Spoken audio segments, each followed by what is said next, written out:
Kita akan siapkan hati kita untuk dengar firman Tuhan. Tuhan Yesus memberkati kita semuanya ya. God bless you. Haleluya. Ayo sama-sama kita berdoa. Dalam nama Tuhan Yesus, Bapa, terima kasih Tuhan.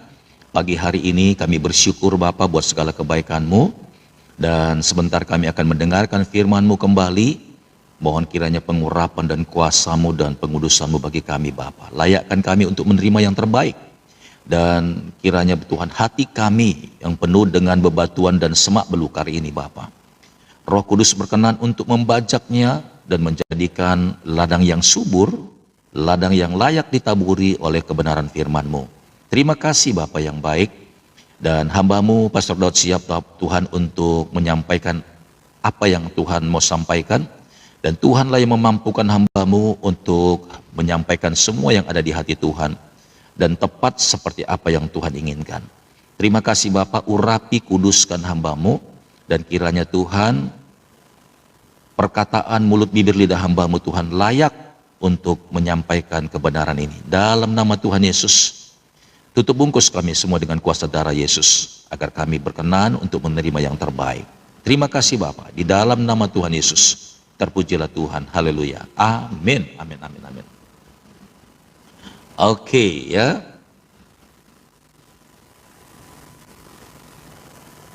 Iya baik ya. Terima kasih semuanya. Penny, terima kasih banyak Penny untuk love orange-nya ya.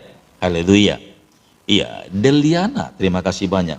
Baik ya, hari ini pun kita masih belajar tentang ya manusia roh part yang kelima ya, manusia roh part yang kelima.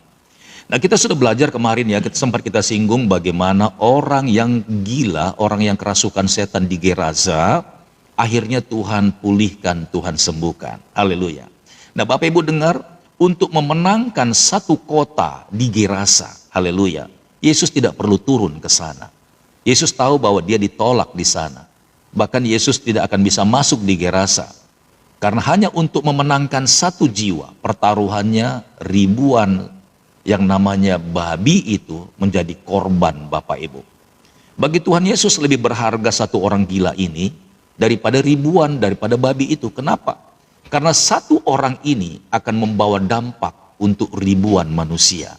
Bayangkan Bapak Ibu, orang yang tadinya ditakuti karena kerasukan setan dan dia selalu berdiam di kuburan, dan apabila ada orang lewat di situ, amin, orang itu pasti tunggang langgang.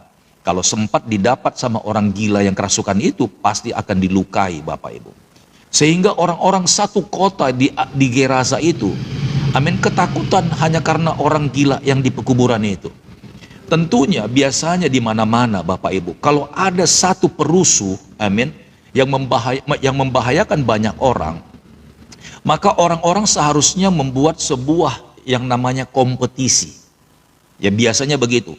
Barang siapa yang sanggup menyembuhkan orang gila ini, barang siapa yang sanggup memulihkan orang gila yang suka mengganggu orang di pekuburan itu, maka akan diberikan hadiah. Biasanya kan begitu Bapak Ibu.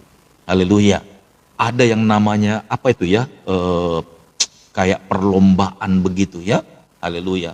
Bahkan kalau seandainya Gerasa itu adalah satu kota yang dipimpin oleh seorang pemimpin yang hebat kaya raya, pastilah dia akan dia selenggarakan sebuah kompetisi minimal untuk mengalahkan orang gila itu. Apalagi kalau sempat membuat dia normal kembali. Terlebih lagi keluarga-keluarganya juga pasti akan senang. Ya kan, kalau ternyata orang yang kerasukan setan di kuburan itu adalah keluarga mereka, apalagi keluarganya itu ternyata kaya raya. Pasti mereka bikin ya, diselenggarakan gitu ya, sebuah acara untuk perlombaan, barang siapa yang memenangkan ataupun memulihkan, menyembuhkan orang gila itu pasti dikasih hadiah yang paling banyak. Haleluya. Amin. Seharusnya mereka senang Bapak Ibu. Ada satu orang yang kerasukan setan yang selalu membuat bahaya bagi banyak orang, ternyata sudah disembuhkan. Itu menurut pemikiran normal. Ternyata di Gerasa itu tidak normal Bapak Ibu. Giliran Tuhan sembuhkan satu orang gila itu yang kerasukan setan itu, satu kota Gerasa ketakutan. Mereka justru tidak mau mengundang Yesus masuk ke dalam. Harusnya mereka bilang begini, Guru, masuklah ke kota kami lebih dalam. Karena di kota kami banyak lagi orang-orang yang kerasukan setan. Karena di tempat kami masih banyak lagi. Ini baru satu. Ini yang sudah kelewat parah, makanya dia diasingkan di kuburan. Sementara di tempat kami masih banyak lagi orang yang kerasukan setan. Saya yakin seperti itu harusnya. Kenapa? Karena memang di Gerasa itu kalau ada satu orang kerasukan itu tanda-tanda bahwa habitat dan kehidupan mereka itu semuanya seperti itu. Haleluya. Tapi Tuhan izinkan setan itu lompat ke babi-babi itu sebenarnya menjadi sebuah ukuran Bapak Ibu. Ya, sebuah ukuran mana lebih berharga bagi penduduk di Gerasa itu. Babi-babi itukah atas satu jiwa? Ternyata di hati Tuhan ya, di hati Tuhan lebih berharga satu jiwa ketimbang, amin, ratusan juta melayang. Coba Bapak Ibu renungkan kata-kata ini ya sekejap. Buat Bapak Ibu lebih berharga satu jiwa atau lebih berharga ratusan babi itu? Lebih berharga mana Bapak Ibu? Kalau Bapak Ibu katakan lebih berharga satu jiwa itu pastor, Bapak Ibu harus pertanggungjawabkan kata-kata itu. Kenapa kok bisa begitu pastor? Yes. Buktinya kebanyakan orang-orang Kristen disuruh pelayanan Bapak Ibu. Melayani Tuhan untuk menginjili satu jiwa. Ternyata mereka lebih pro dengan pekerjaannya. Takut kehilangan untung satu hari. Belum ratusan babi, belum ratusan ekor babi Bapak Ibu. Amin ya. Jadi jangan terlalu mudah untuk menjawab. Ini serius. Haleluya. Tuhan ingin tahu respon daripada orang-orang di Gerasa itu ketika satu orang gila itu disembuhkan. Amin. Iya, kalau buat Ibu Mulyani berharga satu jiwa pastor ketimbang harta bendaku. Wis.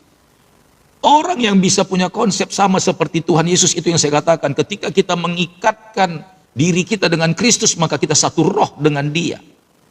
Jadi apa yang Yesus kerjakan harusnya juga kita punya pemikiran yang sama.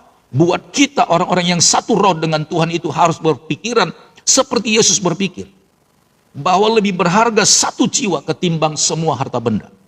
Tapi buktinya Bapak Ibu, orang hari Minggu lagi rame bisnis, lagi rame dagangan hari Minggu, nggak berani tutup. Haleluya. Nggak berani tutup Bapak Ibu. Amin. Kalau seandainya ada, yuk kita pelayanan yuk. Di sana ada lagi orang yang mau kita layani, kita doakan. Siapa dia?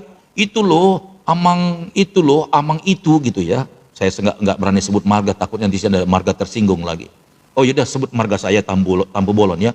Itu loh amang si Tampu Bolon yang di ujung jalan sana. Oh yang itu yang suka mabuk-mabuk itu ya. Ah malas aku, ngapain saya ke sana? Orangnya begituan, yang suka ngeselin orang. Itu ya. Haleluya. Ya mendingan saya kerjalah kalau ke sana. Mendingan saya usaha saya urusin. Haleluya. Dengar baik-baik Bapak Ibu. Tuhan Yesus lebih fokus kepada satu jiwa ini. Seharusnya satu kota di Gerasa itu senang gitu loh. Terima kasih Tuhan. Kalau bahasa orang Chinese, xie kamsieni, ya kan? Kamsieni boksu, kamsieni gitu loh. Haleluya. Terima kasih Tuhan. Engkau sudah sembuhkan keluargaku. Ini keluargaku Tuhan. Ini anak saya yang paling sulung Tuhan. Dulu dia suka sekali ya melakukan hal-hal yang melanggar, yang tidak setia kepada ibadah. Harusnya mereka senang. Tapi ternyata mereka larang Yesus masuk ke dalam kota itu. Kenapa? Karena di sana lebih banyak lagi setan-setan yang lebih parah Bapak Ibu. Dan ketika Yesus seandainya masuk ke dalam kota itu dan semakin banyak lagi setan-setan yang keluar, maka semakin banyak lagi mungkin, amin, babi-babi yang ada lagi di sana yang akan menjadi bayarannya. Haleluya. Amin. Saya mau bilang Bapak Ibu, kalau di dalam konsep kita lebih berharga harta ketimbang satu jiwa. Amin. Maka anak-anakmu pun gak akan pernah bisa dekat dengan Tuhan. Kadang-kadang dengan anak-anak saja kita Bapak Ibu, kita lebih pro dengan yang namanya harta dunia ketimbang engkau melayani anak-anakmu. Amin. Engkau lebih terikat dengan bisnismu ketimbang jiwa-jiwa di dalam rumah tanggamu. Makanya banyak rumah tangga itu dingin, tidak punya pengurapan. Kenapa? Orang tua lebih sibuk cari mamon ketimbang sibuk untuk membimbing rohani mereka. Haleluya. Berbahaya Bapak Ibu. Berbahaya. Amin. Nah, lihat Bapak Ibu, ketika ditolak sama orang-orang Gerasa, Yesus bilang saya tidak perlu masuk ke sana. Tetapi dalam roh Yesus itu, dia sudah mengikatkan rohnya itu kepada orang yang disembuhkan tadi. Makanya orang yang sembuh tadi itu bilang begini, "Guru, izinkan saya mengikuti engkau. Aku sudah engkau lepaskan guru. Dan oleh sebab itu aku mau bersekutu dengan engkau." Dalam hatinya Tuhan, engkau sudah bersekutu dengan aku. Kenapa? Aku akan menaruh rohku di dalam engkau. Maka Yesus berkata, pergilah ke kota itu, amin. Saksikanlah apa yang Allah telah perbuat kepadamu. Kata saksikanlah apa yang Allah telah perbuat kepadamu dan menyembuhkan engkau, itu roh Allah menyertai dia. Kata saksikanlah apa yang Allah telah perbuat kepadamu, sekalipun dia pakai tubuh daripada orang yang sudah disembuhkan dari kegilaannya itu, sekalipun dia yang berjalan ke kota itu, amin, yang sudah disembuhkan itu, dia pergi ke kota itu, tapi di dalam dia bukannya dia lagi, tapi roh Kristus, Bapak Ibu. Jadi roh Kristus itulah yang masuk ke dalam kota itu. Roh Kristus itulah yang bersaksi di sana. Roh Kristus itulah yang penginjilan di sana. Maka ketika orang yang sudah disembuhkan itu berbicara di sana, bersaksi di sana, orang-orang di sana itu nggak bisa ngelak. Dan orang-orang yang di dalam kota Gerasa itu percaya. Itu yang saya katakan kepada kita semuanya Bapak Ibu. Kalau orang yang gila tadi disembuhkan langsung jadi penginjil dalam kota Gerasa. How about you? Haleluya. Bagaimana dengan dirimu yang sudah mendengarkan banyak pengajaran ini? Apakah engkau masih tidak mau bertindak? Apakah engkau tidak mau masih melakukan apa yang Tuhan perintahkan? Jangan lagi tanya, Tuhan aku tidak bisa. Orang yang baru disembuhkan, orang gila di Gerasa ini yang baru disembuhkan, langsung Tuhan suruh utus untuk bersaksi. Siapa yang dia saksikan? Pasti nama Yesus. Siapa yang dia saksikan? Yang pertama dia tadinya sakit, sekarang sudah sembuh. Siapa yang bersaksi di dalam dia? Yesus sendiri Bapak Ibu. Haleluya. Amin. Jadi semua orang yang menerima pengajaran ini, apalagi Bapak Ibu yang sudah didoakan oleh Pastor Daud, amin, tugasmu bersaksi. Amin. Haleluya. Yang saya sayangkan adalah itu yang kemarin, yang terakhir sekali sebelum saya tutup Bapak Ibu. Ada banyak orang datang di room ini, minta didoakan, disembuhkan, tapi tidak pernah berpikir, Tuhan aku mau mengikut engkau. Justru mereka mau cari mujizat kesembuhan, agar mereka lepas dari masalahnya dan menikmati dunia ini. Sangat-sangat menyedihkan. Tapi justru orang yang kerasukan setan, amin, dari legion, amin, dari banyaknya setan, karena dia juga secara pribadi, secara batin, dia sudah capek diikat sama setan, tapi nggak ada yang bisa lepaskan dia dari kegilaan itu. Ketika Yesus datang Bapak Ibu, amin, dia lepaskan orang itu tahu, amin, kalau saya tidak dekat dengan sumbernya, kalau saya tidak dekat dengan Tuhan yang melepaskan aku pasti jatuh lagi.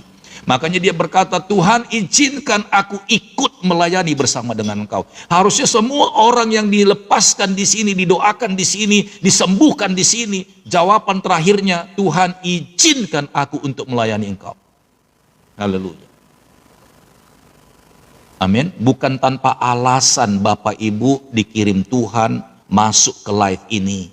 Amin. Dengar baik-baik. Jangan karena menyaksikan bagaimana Tuhan bekerja di sini, lalu Bapak Ibu datang ke sini, cuman hanya cari mujizat doang. Dengar baik-baik, dengar baik-baik.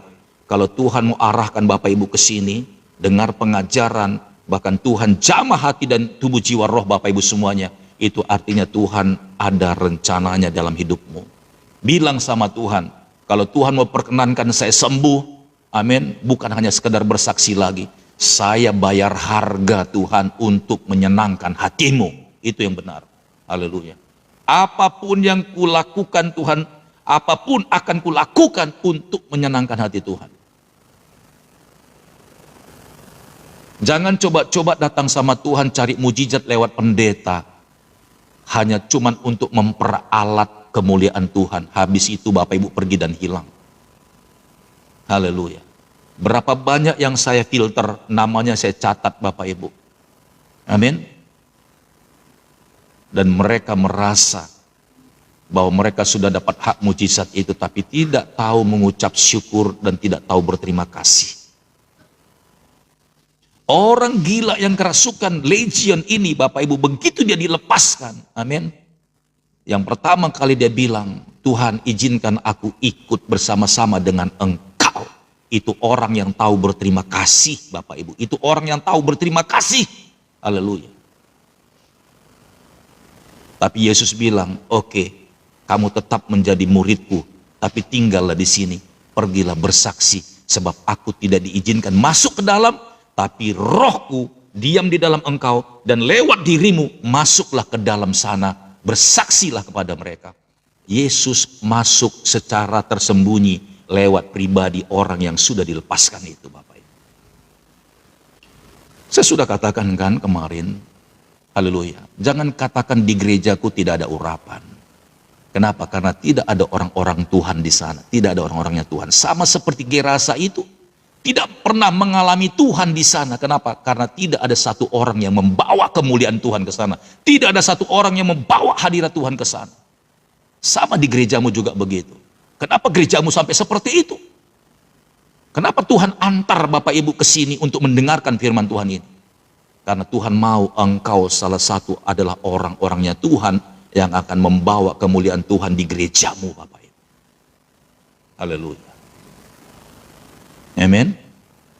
Bilang sama Tuhan, aku mau ambil bagian ini Tuhan. Aku mau lakukan ini Tuhan. Aku tahu bahwa ketika aku lakukan tugas ini, Engkau ada di dalam aku. Itu buktinya bahwa Yesus ada di dalammu. Amin. Ketika engkau melakukan, bersaksi kepada banyak orang, membawa hadirat Tuhan di gerejamu Bapak Ibu. Haleluya. Amin. Sama kan? Gerasa itu kan tempat dia kan, kediaman dia kan. Haleluya. Banyak setan-setan di situ. Banyak berhala-berhala di situ. Siapa yang akan menghadirkan Tuhan Yesus di sana sementara Tuhan Yesus hadir ditolak di sana? Karena takut setan-setannya keluar. Bukankah dalam kehidupan kita juga begitu, dalam adat istiadat kita juga begitu? Ketika kita menghadirkan Yesus turun langsung, banyak orang yang menolak. Bagaimana caranya Tuhan? Dia pakai orang-orangnya Tuhan ini yang menyaksikan live ini pagi hari ini. Haleluya.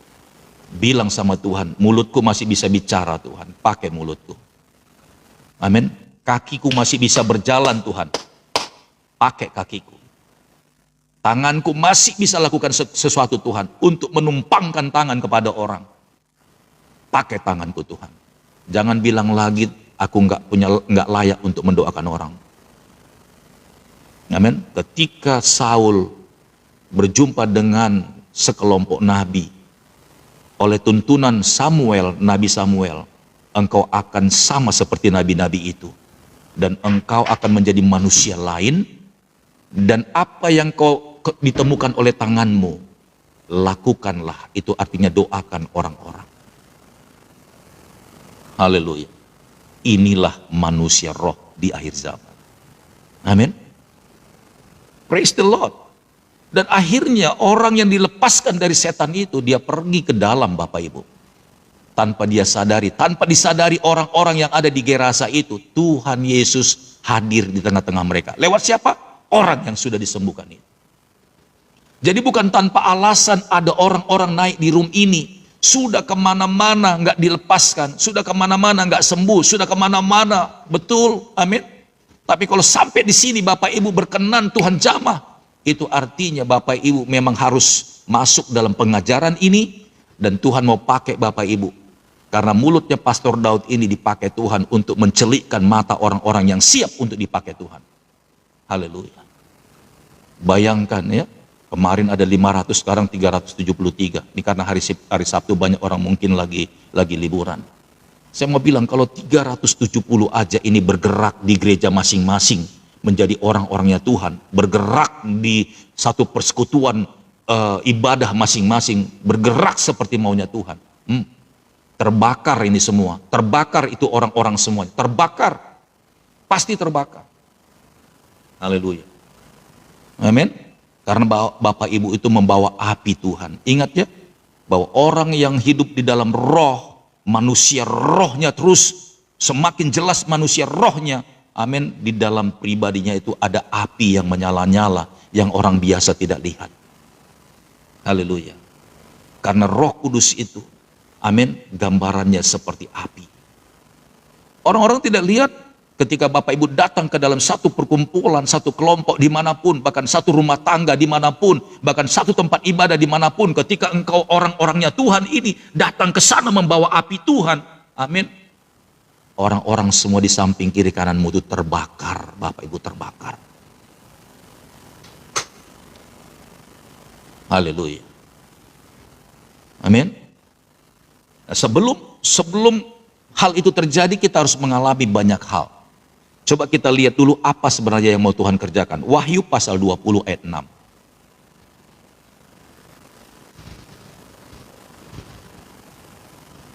Wahyu pasal 20 ayat 6.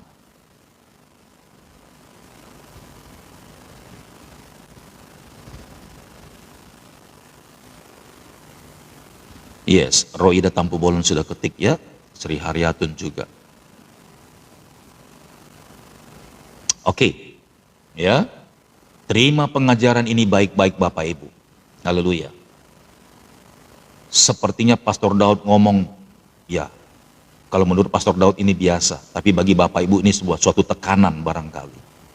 Tapi ini waktunya buat Bapak Ibu semuanya, biar Bapak Ibu semuanya ini berfungsi di tangan Tuhan. Ya, ini jadi di tangan Tuhan. Selama ini Bapak Ibu cuman hanya seperti itu saja, tidak ada yang bisa membimbing, mementor spirit ataupun roh Bapak Ibu. Haleluya. Waktu habis dan sia-sia nggak jadi apa-apa.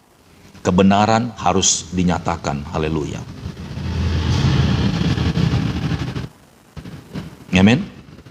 Saya mau bilang begini. Seorang yang dimentori oleh orang yang mengerti kapasitas yang dimentor, maka orang yang dimentor itu pasti akan berhasil. Sekali lagi ya, bahasa ini Bapak Ibu boleh sempurnakan. Orang yang dibimbing oleh seorang pembimbing yang mengerti kapasitas orang itu, amin, beruntunglah orang itu, dan orang itu pasti jadi dan lebih berhasil. Sekali lagi nih bahasanya. Orang yang dibimbing oleh seorang pembina yang mengerti kapasitas yang dibimbing, maka orang itu akan lebih cepat berkembang dan berhasil dalam hidupnya.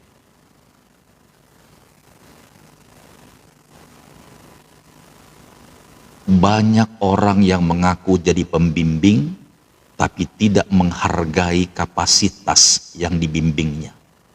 Bahkan justru ditekan, kalau boleh nggak boleh muncul, kalau boleh nggak boleh muncul. Bapak Ibu boleh cek di mana-mana. Sekali lagi tuliskan di hatimu ya. Seorang yang dibimbing oleh seorang pembimbing yang tahu kapasitas yang dibimbingnya itu, atau seorang pembina yang mengerti kapasitas yang dibimbingnya itu, amin, akan membuat dia jauh lebih berkembang Bapak Ibu. Coba cross check pembimbingmu, apakah bisa menghargai engkau? Apakah mengerti kapasitasmu? Kalau pembimbingmu benar-benar baik, kalau pembimbingmu benar-benar jujur melihat kapasitasmu, maka dia akan angkat dan dia jadikan engkau, dan dia orbitkan engkau. Itu pembimbing yang jujur.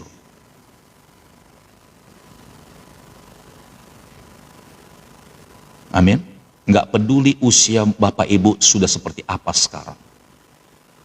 Seorang pembimbing akan mewujudkan gambaran ilahi di dalam setiap orang yang dibimbingnya. Makanya Rasul Paulus itu sebagai bapak rohani, bapak gereja, sampai sekarang. Engkau boleh punya banyak pengajar, kata Paulus, tapi engkau cuma satu punya bapak rohani, aku. Karena Paulus tahu betul siapa yang dibimbingnya. Dan setiap orang yang dibimbingnya pasti jadi. Dan Paulus tidak pernah menahan-nahan sehingga membuat sebuah persaingan. Nanti kamu jadi saingan aku. Kamu nggak usah deh, kamu di bawah aja. Itu manusia sekarang. Tapi Paulus ketemu sama Timotius, anak muda itu. Jadi Bapak Ibu, jadi di tangannya Paulus. Haleluya. Amin. Maka carilah pembimbing rohanimu yang mengerti kapasitasmu, yang bisa membangun kerohanianmu dan menjadikan engkau menjadi seorang hamba Tuhan. Menjadi orang-orangnya Tuhan. Haleluya. Sekali lagi, carilah pembimbingmu yang bisa menghargai hidupmu dan membangun, amin, kerohanianmu dan menjadikan engkau menjadi orang-orangnya Tuhan. Itu baru pembimbing yang berkenan di hadapan Tuhan. Haleluya. Amin. Seharusnya semua hamba-hamba Tuhan itu punya mental seperti itu. Tidak gentar kalau nanti jadi saingan. Semuanya untuk Tuhan. Dengar, semuanya untuk Tuhan. Saya senang semua orang yang menyaksikan ini akan mengempartasikan kembali kepada orang-orang di tempat Bapak Ibu semuanya. Saya sudah katakan ini banyak sekali dan jauh dari saya nggak mungkin bisa kejar Bapak Ibu. Puji Tuhan saya bisa menjumpai Bapak Ibu semuanya lewat live ini dan menyampaikan kebenaran ini. Karena sudah terlalu lama Bapak Ibu itu ditekan dan tidak jadi apa-apa. Sudah terlalu lama waktu terbuang, Bapak Ibu nggak jadi apa-apa. Sudah terlalu lama dan waktu Tuhan sudah mau habis di dalam hidupmu. Waktu Tuhan sudah mau berakhir. Tuhan tidak mau rencananya tidak terjadi dalam hidupmu. Makanya kenapa Bapak Ibu bisa dipertemukan dengan Pastor Daud. Haleluya. Sehingga pengajaran ini Bapak Ibu dengarkan.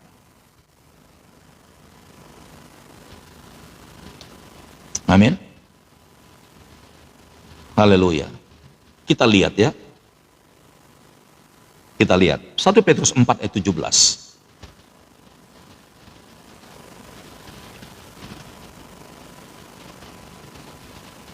1 Petrus 4 ayat 17. Bukan, sorry.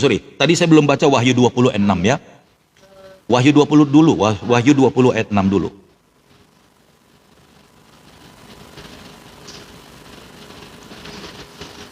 Ya, kita baca Wahyu 20 ayat 6.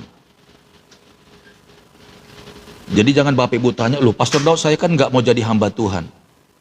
Kenapa saya berani berkata demikian Bapak Ibu?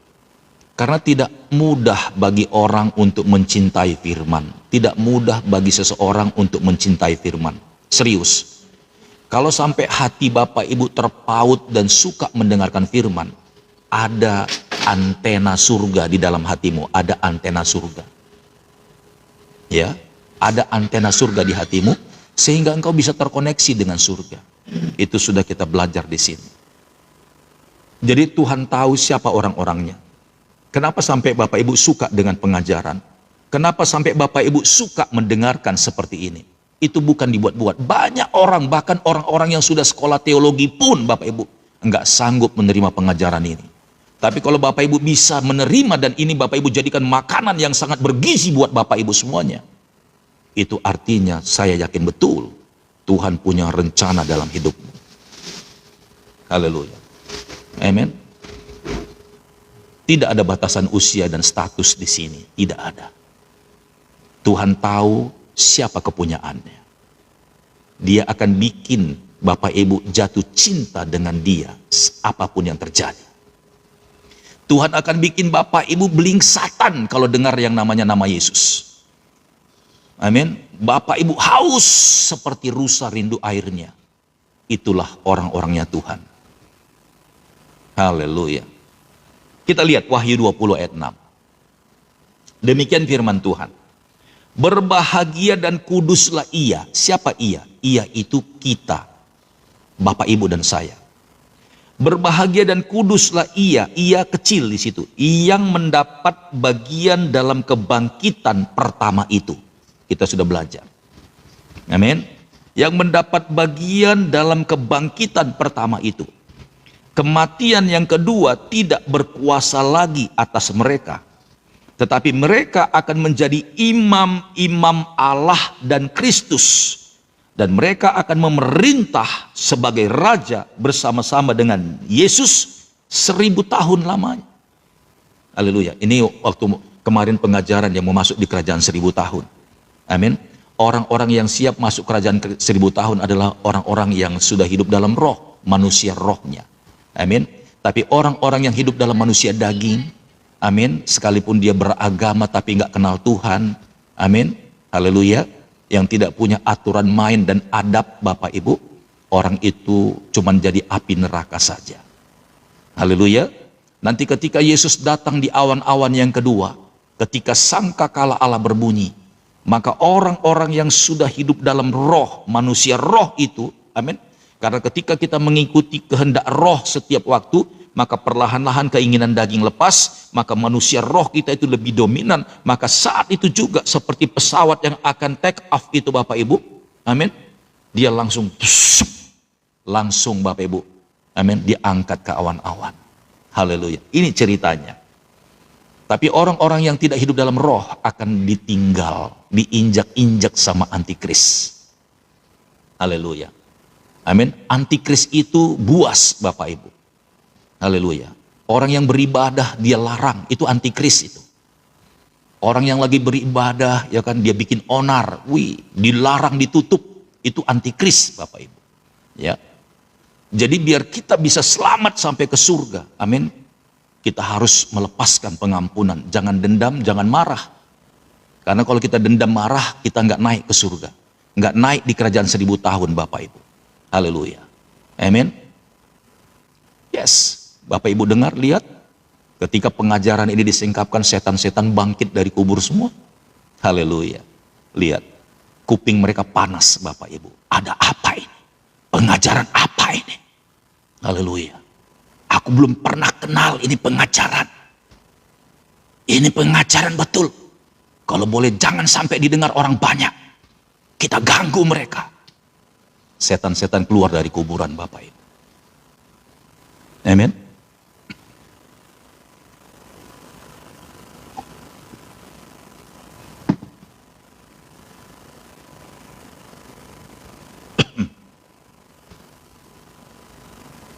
Setan-setannya kepanasan. Haleluya. Mantap. Amin. Jadi kita dipersiapkan Tuhan Bapak Ibu, lihat di sini. Ya, saya baca ulang. Berbahagialah dan kuduslah ia yang mendapat bagian dalam kebangkitan pertama itu. Berbahagia dan kuduslah ia. Hanya dengan kekudusan Bapak Ibu, kita siap untuk menyongsong Tuhan datang kedua kali di awan-awan. Hanya dengan kekudusan. Kalau Bapak Ibu tidak mau, amin, hidup dalam manusia roh itu, tetapi Bapak Ibu justru lebih memilih daging, sama seperti orang di Gerasa. Mereka lebih memilih memutuskan hidup dalam daging ketimbang hidup dalam roh. Orang yang hidup di dalam roh lebih memutuskan dan lebih memilih, amin, satu jiwa ketimbang harta benda. Itu orang yang hidup dalam manusia roh. Engkau lebih berkorban, amin. Engkau lebih memilih tidak mendapat keuntungan ketika hari ibadah, hari Minggu. Dan engkau lebih memilih pergi ke gereja, menyenangkan hati Tuhan, membawa ucapan syukurmu, puji-pujianmu, ketimbang engkau bela-bela bahwa hari Minggu ini hari rame, tanggal muda. Haleluya. Haleluya. Amin. Engkau tahu menempatkan Tuhan yang sesungguhnya. Orang-orang Gerasa nggak berani menghadirkan Tuhan Bapak Ibu. Nggak berani, takut kehilangan harta bendanya. Karena untuk satu orang saja ribuan babi harus bayar harganya. Ribuan babi bayar harganya untuk satu orang. Apalagi ada ratusan bahkan ribuan orang masih ada di kota Gerasa. Bagaimana tidak bayar harga yang lain? Mereka ketakutan. Kalau engkau mau ikut Tuhan, kau harus berani melepaskan kedagingan itu Bapak Ibu. Lepaskan kedagingan itu. Haleluya. Amin. Cuman Kristen yang hidupnya mengajarkan kekudusan. Haleluya. Yang tidak hidup dalam daging, keserakahan, kejahatan, kemunafikan. Amin. Haleluya. Cuman pengikut Kristus. Jadi kalau kita mau mengikut Kristus yang sungguh-sungguh, Bapak Ibu harus bisa menempatkan Yesus di waktu yang sesungguhnya. Haleluya. Berbahagia dan kuduslah ia yang mendapat bagian dalam kebangkitan pertama itu, kematian yang kedua tidak berkuasa lagi atas mereka. Begitu kita menyongsong Yesus kedua kali, udah nggak ada lagi kematian kedua. Nanti setelah kerajaan 1000 tahun selesai, diangkat langsung masuk ke dalam surga. Bahkan, amin, di surga pun nanti kita tidak akan ada lagi pemeriksaan, tidak akan ada lagi yang namanya pengadilan, kita tidak lagi di sana seperti dihukum, diperiksa, tidak ada lagi. Karena apa? Karena kita sudah dihakimi. Ketika kita di dalam dunia sudah dihakimi, ketika kita hidup di dalam dunia ini daging kita sudah kita copot. Maka nanti dari kerajaan 1000 tahun itu kita masuk ke surga, udah masuk jalur hijau Bapak Ibu, green card. Tidak ada pemeriksaan, tidak ada lagi yang namanya pertimbangan pengadilan, tidak lagi diadili di sana. Karena kita sudah diadili di dalam dunia ini. Dan itu saya bilang Bapak Ibu, orang yang siap terangkat di awan-awan adalah orang yang sudah diadili di dalam dunia ini. Amin. Kalau Bapak Ibu belum siap diadili dengan segala kemunafikan, dengan segala dosa, kefasikan, kekafiran, amin. Engkau belum siap diadili. Jangan pernah bermimpi untuk terangkat di awan-awan. Enggak bisa Bapak Ibu. Gengsimu runtuh dulu Bapak Ibu, runtuh dulu gengsimu. Amin. Kesombonganmu hancur dulu, baru bisa masuk ke situ. Ketamakanmu hancur dulu Bapak Ibu. Kedaginganmu meleleh dulu, baru engkau siap untuk menyongsong Yesus. Kedaginganmu harus putus. Putus. Haleluya. Amin. Putus dulu dagingnya. Putus semuanya, putus. Sampai engkau sudah enggak punya harga diri lagi di hadapan Tuhan. Siapakah aku ini Tuhan? Jadi biji matamu, dengan apakah ku balas Tuhan selain puji dan sembah Kau? Haleluya. Cuman itu Bapak Ibu. Amin. Tetapi ketika kita sudah alami itu, Tuhan sebenarnya sedang mempersiapkan kita untuk menjadi apa? Haleluya, dikatakan di sini. Tetapi mereka akan menjadi imam-imam Allah dan Kristus. Dan mereka akan memerintah sebagai raja bersama-sama dengan Dia 1000 tahun lamanya. Jadi Bapak Ibu ini semua nanti jadi imam-imam Bapak Ibu. Imam-imam yang memerintah. Bukan menghakimi ya, memerintah. Bukan menghakimi. Yang menghakimi itu tetap Tuhan. Kita ikut memerintah bersama-sama dengan Kristus. Haleluya. Nah, bagaimana caranya biar bisa kita memerintah bersama-sama dengan Kristus? Ya, kita harus melewati proses dulu. Amin. Bagaimana kita bisa memerintah orang kalau kita nggak pernah diperintah? Amin. Bagaimana kita bisa jadi berkat, menjadi teladan, jadi panutan kalau kita tidak lebih dulu mengalami proses itu?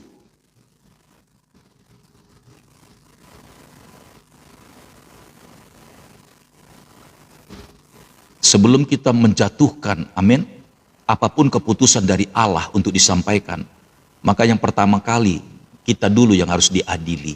Nih, diadili. Jadi sama orang yang gila di Gerasa itu pun sudah diadili dia Bapak Ibu. Dosa-dosa yang dia perbuat itu diadili. Dilepaskan Bapak Ibu. Makanya dia katakan, Tuhan Guru, izinkan aku mengikut Engkau. Izinkan aku terus dekat dengan Engkau. Izinkan aku terus dekat melayani Tuhan. Haleluya. Amin. Bapak Ibu kalau enggak lebih dulu diadili, tidak teradili Bapak Ibu dalam semua kehidupanmu, engkau tidak masuk hitungan. Enggak masuk hitungan. Kenapa? Karena ketika engkau nanti bertugas di sana, iblis bilang, kau tuh masih banyak dosamu, kau mau melayani di situ jadi imam. Bahkan dia tunjuk sama Tuhan Yesus nanti, Tuhan, ini orang ini pembuat dosa. Karena aku masih melihat meteraiku ada di dalam hidupnya. Amin.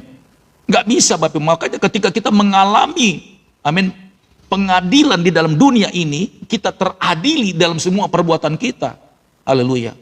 Itu artinya Tuhan sedang bersihkan kita untuk disiapkan jadi imam-imam di kerajaan 1000 tahun. Haleluya. Semua dosa kemunafikan itu harus dilepaskan. Itu yang namanya diadili. Amin. Dosa apapun yang kita telah lakukan, bahkan yang kita sembunyikan puluhan tahun Bapak Ibu, itu harus dibongkar, dilepaskan. Nggak bisa enggak. Bapak Ibu mau akui pun apapun itu, haleluya, dalam sebuah pelayanan ministry di surga, tidak boleh ada satupun stiker ataupun meterainya iblis. Di hadapan Tuhan harus diakui semuanya. Haleluya. Amin. Jadi kalau kita mengalami proses di dunia ini sekarang ini, ketika kita mengikuti Tuhan dan kita hidup dalam roh, belajar hidup kudus dan melepaskan daging-daging kita semua, dosa-dosa kita, kemunafikan kita, itu kita sedang diadili Bapak Ibu. Itu kita sedang terhakimi sebenarnya. Tapi tujuannya Tuhan sedang persiapkan kita. Sakit Bapak Ibu, sakit. Haleluya. Sakit. Tapi banyak orang gak mau teradili kan. Banyak orang gak mau terhakimi kan. Haleluya. Bahkan menyembunyikan dosanya. Bahkan diam-diam masih melakukan juga dosa itu. Haleluya. Maka engkau menjadi orang-orang nanti yang akan dihakimi. Kenapa? Karena engkau belum layak. Jadi oleh sebab itu Bapak Ibu, mumpung masih ada waktu ini, bilang sama Tuhan, Tuhan persiapkan aku. Kalau ada sesuatu yang gak beres Tuhan dalam hidupku, aku mau Tuhan Yesus lepaskan itu. Haleluya. Aku mau lepaskan itu Tuhan. Aku mau bebas mengikut Tuhan. Aku mau merdeka untuk ikut Tuhan. Bahkan ketika aku pun nanti jadi imam di kerajaan 1000 tahun, iblis nggak menuduh saya lagi, iblis nggak menghakimi saya lagi, karena saya sudah terhakimi di dalam dunia. Coba kita lihat ya, 1 Petrus pasal 4 ayat 17. Jadi orang-orang yang layak menjadi imam-imam untuk memerintah bersama-sama dengan Kristus adalah orang-orang yang sudah melewati proses pemurnian alias penghakiman. Bapak Ibu dan saya dimurnikan itu dengan mengalami yang namanya penghakiman di dunia ini. Kenapa sampai kita mengalami penghakiman, dihakimi, semua dosa-dosa kita dihakimi, kejahatan kita dihakimi Bapak Ibu. Agar nanti di surga kita tidak perlu lagi dihakimi. Tapi kita sudah masuk ke dalam kerajaan kekal. Haleluya. 1 Petrus 4 ayat 17.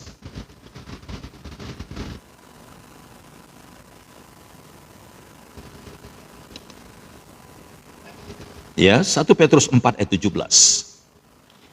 Oke, semuanya sudah menulis ya. Demikian firman Tuhan. Karena sekarang, lihat, karena sekarang telah tiba saatnya penghakiman dimulai, dan pada rumah Allah sendiri yang harus pertama-tama dihakimi.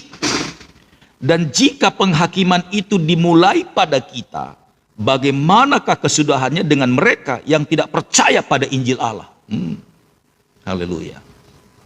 Sekali lagi saya baca, karena sekarang telah tiba saatnya penghakiman dimulai, dan pada rumah Allah sendiri yang harus pertama-tama dihakimi. Dan jika penghakiman itu dimulai pada kita, bagaimana kesudahannya dengan mereka yang tidak percaya kepada Injil Allah? Pasti masuk neraka. Kenapa sampai kita dulu yang lebih dihakimi? Di rumah Tuhan, bicara rumah Tuhan itu bisa bicara gereja. Maka yang pertama kali yang harus dibersihkan oleh Tuhan adalah umatnya yang di gereja. Bukan orang-orang yang di luar sana. Bukan orang-orang yang gak percaya kepada Kristus. Bukan orang-orang yang menutup gereja. Bukan Bapak Ibu. Bukan. Yesus gak akan hakimi mereka dulu. Justru yang harus dihakimi adalah orang-orang yang berdiam di dalam rumah Tuhan di gereja. Atau yang disebut rumah Tuhan itu, kemah suci itu adalah diri kita. Kita dulu yang harus dihakimi sama Tuhan. Amin. Ketika kita sudah dibersihkan sama Tuhan, lalu kita nanti memerintah bersama-sama dengan Dia, maka iblis tidak bisa lagi menuntut balasan itu kepada Tuhan untuk saudara dan saya. Nanti Tuhan bilang, semua dosa-dosanya telah terhakimi di dalam dunia. Lalu iblis mau tunjuk-tunjuk, lalu diperiksa, ternyata benar. Semua dosa dan pelanggaran yang kita lakukan itu, Tuhan sudah berikan ganjaran-ganjaran itu kepada kita. Makanya kan firman Tuhan kan sudah kita masuk dalam pengajaran yang beberapa waktu yang lalu. Semua yang Tuhan jadikan itu mendatangkan kebaikan bagi kita. Jadi kalau Tuhan sampai izinkan kita harus terhakimi di dalam hidup kita oleh perbuatan kita masing-masing, sebenarnya Tuhan mau bilang, aku sedang mempersiapkan engkau untuk masuk ke dalam kerajaan 1000 tahun. Bahkan nanti setelah kerajaan 1000 tahun selesai, semua umatnya itu diangkat langsung masuk ke dalam surga. Tidak mengalami penghakiman lagi. Tidak akan mengalami pengadilan lagi. Karena sudah diadili dan dihakimi di dalam dunia.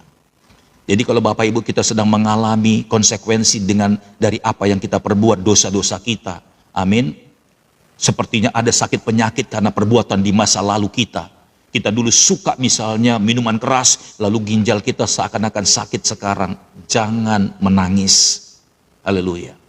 Amin.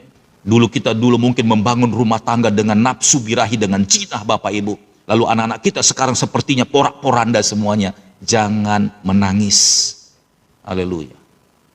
Amin. Semua uang berkat kekayaan yang selama ini Bapak Ibu itu jadikan itu berkat, padahal itu segala sesuatu dengan cara yang tidak halal, semuanya najis semuanya. Bapak Ibu mengalami banyak dilema. Tuhan izinkan, amin. Jangan menangis. Tuhan sedang adili, amin. Tuhan sedang hakimi orang-orang yang diam di dalam rumah Tuhan. Karena lebih bagus kita diadili, dihakimi di dalam dunia, ketimbang nanti setelah kita masuk di penghakiman di surga, kita tidak punya kesempatan untuk bertobat. Kita tidak punya kesempatan lagi untuk memperbaiki. Ujung-ujungnya pasti masuk neraka. Makasih banyak Mas Agus. Haleluya. Amin. Jadi sebelum kita masuk ke dalam pengadilan Tuhan, maka lebih baik di dalam dunia ini kita diadili. Sekecil apapun. Haleluya. Siap untuk diadili. Amin. Itu yang saya katakan, ketika kita hidup di dalam roh, manusia roh itu kita hidupi, dagingnya kita putuskan, itu juga adalah penghakiman dan pengadilan. Semua daging-daging itu semuanya dilepas, artinya pertobatan. Makanya saya berani klaim, yang namanya melayani itu adalah pertobatan. Engkau sungguh-sungguh bisa menghormati Tuhan dan melayani Tuhan dari dalam hatimu.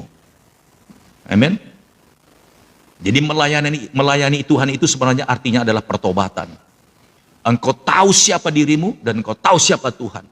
Makanya kemarin saya ngomong, jangan Bapak Ibu kira ya jadi singer, WL, bahkan pengkhotbah pendeta sekalipun itu melayani Tuhan, bukan.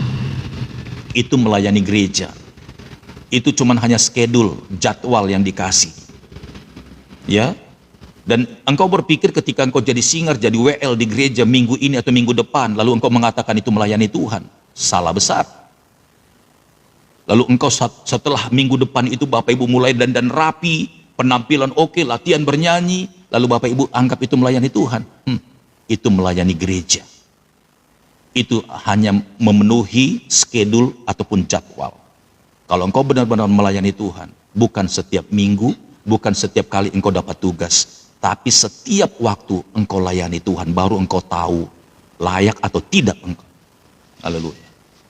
Mana yang namanya sampah, mana yang namanya dosa, mana yang namanya tidak berkenan di hadapan Tuhan. Kalau engkau benar-benar melayani Tuhan, engkau taruh dia lebih berharga dari segala-galanya dalam hidupmu, barulah engkau merasa Tuhan, inilah yang namanya melayani. Harga dirimu udah gak ada. Ada banyak orang jadi WL, jadi singer, harga dirinya tinggi Bapak Ibu, gak boleh tersinggung, gak boleh diomongin, bahkan gak boleh mungkin ya, istilahnya tadinya dikasih tugas ini, tapi tiba-tiba dicopot, jangan tugas dulu deh ya, diganti sama orang lain, wih marahnya bukan main. Saya pernah tahu ada orang seperti itu, minggu besok dia mau tugas udah latihan, tapi ketika dia datang ke gereja hari minggunya, pendetanya bilang, Bu maaf ya, Ibu diganti dulu dengan Ibu ini ya. Wih, nggak terima Bapak Ibu, marahnya bukan main. Bahkan ngambek, nggak mau ke gereja lagi. Itukah pelayanan? Itukah melayani Tuhan? Itukah melayani Tuhan? Bukan melayani Tuhan. Kalau engkau melayani Tuhan, haleluya, engkau datang ke gereja tanpa ditugaskan, engkau sapu, engkau pel semuanya, engkau berdoa di sana. Setiap pagi engkau tahu, Tuhan, aku tahu engkau ada di sini. Haleluya. Itu melayani Tuhan, bukan karena schedule, tapi karena engkau mencintai Tuhan. Tapi kalau karena schedule, amin, penampilan di muka kayak malaikat, dilihat orang, wih keren banget, tapi dalamnya tidak ada ketaatan sedikit pun. Haleluya. Amin. Jadi lebih bagus engkau teradili, terhakimi, itu yang namanya engkau melayani Tuhan. Makanya saya deklarasikan, yang namanya melayani Tuhan itu adalah pertobatan. Ketika engkau sadar, engkau bertobat, engkau baru mengerti arti menghormati Tuhan dalam hidupmu. Haleluya. Sampai di sini dulu pengajaran kita. Nanti kita lanjutkan lagi untuk part yang keenamnya ya. Hidup dalam roh yang keenam. Karena Pastor Daud sudah harus close. Oke. Terima kasih banyak buat kebersamaan kita. Ya. Ya, sama siapa ya?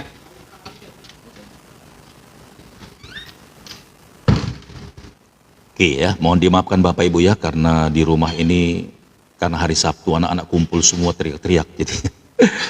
Iya, oke, nggak apa-apa ya, mohon dimaafkan, karena anak-anak ini juga belum bisa ya, istilahnya menahan emosinya. Ada orang yang manggil dari luar, jadi mohon dimaafkan ya. Oke, seperti gelombang di tengah lautan bergulung-gulung sampai ke tepian, demikianlah berkat-berkat Tuhan yang dicurahkan kepada mereka yang percaya dan setia kepadanya. Terima kasih banyak Bun Jalin. Dan seperti gelombang di tepian pantai bergulung-gulung sampai ke tepian dan tidak pernah berkesudahan, demikianlah berkat-berkat Tuhan yang diberikan kepada mereka yang melakukan perintah dan firman-Nya. Sampai jumpa di live berikutnya. Tuhan Yesus memberkati. Amin. Oke, Bapak Ibu yang berkati oleh Tuhan, sekali lagi mohon dimaafkan ya, karena live siang hari ini sampai di sini dan tidak ada doa di room. Saya sudah umumkan di awal, di tengah, dan yang di akhir ini ya. Dan buat teman-teman yang mungkin sudah sempat naik dan sudah request ya, nanti lewat telepon aja Bapak Ibu ya, lewat telepon. Dan puji Tuhan kemarin yang sudah tertunda saya hubungi semuanya mereka dan saya sudah selesaikan konseling. Dan bagi Bapak Ibu yang ingin konseling, silakan hubungi ya, nomor telepon Pastor Daud dan sudah kita munculkan iklannya ya. Dan terima kasih banyak buat semuanya. Oke, dan sekali lagi thank you ya buat tiap-tiap layarnya 191, dan yang masih setia dengar firman Tuhan 400 orang lebih ya. Tuhan Yesus memberkati. Dan terima kasih banyak ya buat gift-giftnya, seperti apapun yang Bapak Ibu sudah persembahkan. Ya, semuanya itu Bapak persembahkan, Bapak Ibu persembahkan untuk kerajaan surga ya. Haleluya. Karena ketika Bapak Ibu menabur, sama ya, saya bukan mau mengambil hati Bapak Ibu untuk memberikan persembahan, tidak. Tapi ketika Bapak Ibu mendukung pelayanan ini, itu artinya Bapak Ibu bisa ya, artinya menentukan lebih bagus satu jiwa ketimbang harta benda ya. Artinya kalau Bapak Ibu menabur seperti apapun, semuanya Bapak Ibu arahkan kepada Tuhan. Tuhanlah yang mempertimbangkan dan menilai semua pemberian Bapak Ibu. Dan doa Pastor Daud, kiranya Bapak Ibu semuanya diberkati Tuhan dan Tuhan balaskan lipat kali ganda ya semua pemberian dan berkat-berkat Bapak Ibu semuanya. Terima kasih banyak dan saat ini kita akan akhiri ya. Yuk sama-sama kita akan akhiri. Tuhan Yesus memberkati kita semuanya. Haleluya. Sekali lagi thank you ya, mohon dimaafkan Pastor Daud tidak bisa melanjutkannya. Tuhan Yesus berkati. Yuk sama-sama kita akan akhiri ibadah ini karena waktu sudah mepet Bapak Ibu ya. Dalam nama Tuhan Yesus. Bapak terima kasih Tuhan, siang hari ini kami mengucap syukur buat kebaikan berkat-Mu Tuhan. Kalau siang hari ini Tuhan hamba-Mu sudah selesai. Tuhan terima kasih buat berkat kemurahan-Mu Bapak. Terima kasih buat anugerah-Mu Tuhan Yesus. Tuhan saat ini kami akan akhiri ibadah ini. Mohon kiranya berkat kemurahan penyertaan-Mu Bapak atas setiap kami Tuhan Yesus. Haleluya. Tuhan mohon kiranya Tuhan Yesus sepanjang live ini Tuhan kami sudah menerima berkat-berkat-Mu dan sebentar kami akan akhiri live ini Tuhan, kiranya Engkau memberkati kami semuanya.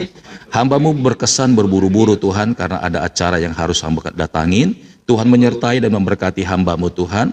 Tuhan menolong kami dan menibakan kami dengan selamat. Terima kasih Tuhan Yesus, diberkatilah setiap anak-anak-Mu, diberkati semua usaha-Mu, usaha setiap yang mereka kerjakan. Di dalam nama Tuhan Yesus, haleluya. Saudaraku diberkati oleh Tuhan, mari sama-sama kita angkat tangan kita, dan terimalah berkat dari Tuhan Yesus, haleluya. Terpujilah Tuhan. Saudaraku diberkati oleh Tuhan, mari sama-sama kita akhiri live ini, dan terimalah berkat dan kasih karunia dari Bapa di surga, dan terimalah berkat dan anugerah dari Tuhan Yesus Kristus, serta pengurapan daripada Roh Kudus, yang menyertai kita sampai Tuhan Yesus datang kedua kali. Di dalam nama Tuhan Yesus, kita semua yang sudah terima berkat, sama-sama katakan, amin, amin, amin, amin. Haleluya. Oke, baik Bapak Ibu ini berkati oleh Tuhan. Sekali lagi mohon dimaafkan ya, sampai jumpa di live berikutnya. Tuhan Yesus memberkati kita. Shalom ya, izin pamit Bapak Ibu ya. Tuhan Yesus memberkati.